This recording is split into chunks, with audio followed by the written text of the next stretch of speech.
Chris here with another fresh tip for you all.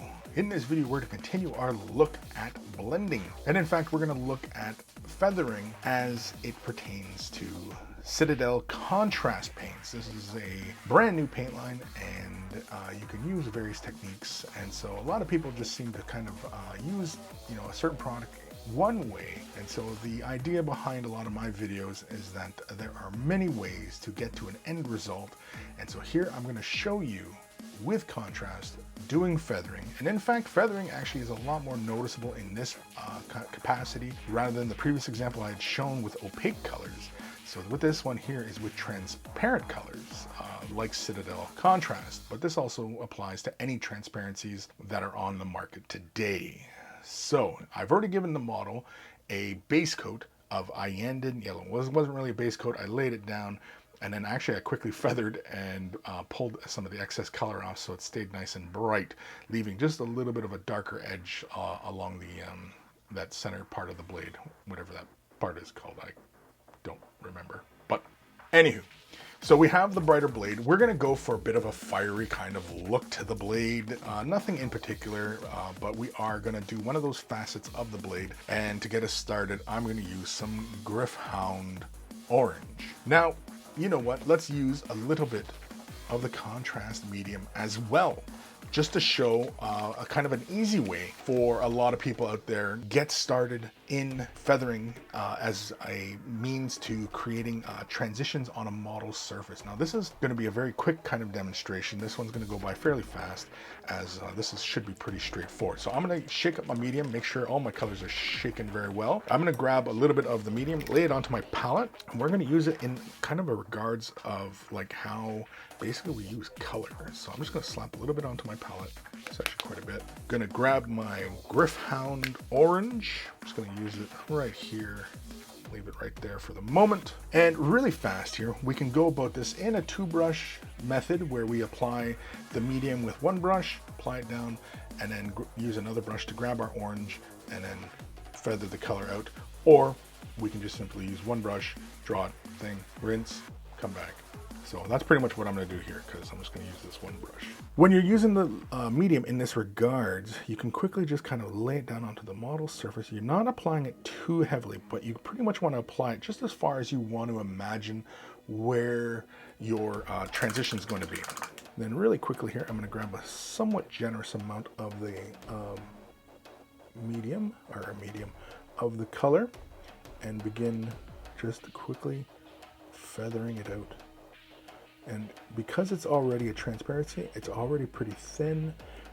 It does this kind of thing already pretty darn fast. And because we're working with it on top of the medium, we have a little bit of time to play with the transparency. When we are feathering in this regards, again, feathering is a bit like glazing in the fact that we're playing with the color in a fairly thinned out consistency. And because it's a transparency, we have actually a lot of wiggle room as far as creating transitions, because now you can see there's some lighter orange, there's some deeper orange. We could also apply it in a fairly heavy sort of fashion.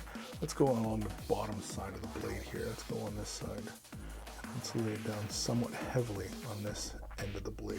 We're going to use the color in a much heavier fashion just to go for our effect here. And I'm going to start over here and push the color in. You can see how already the color is already doing a lot for us, right?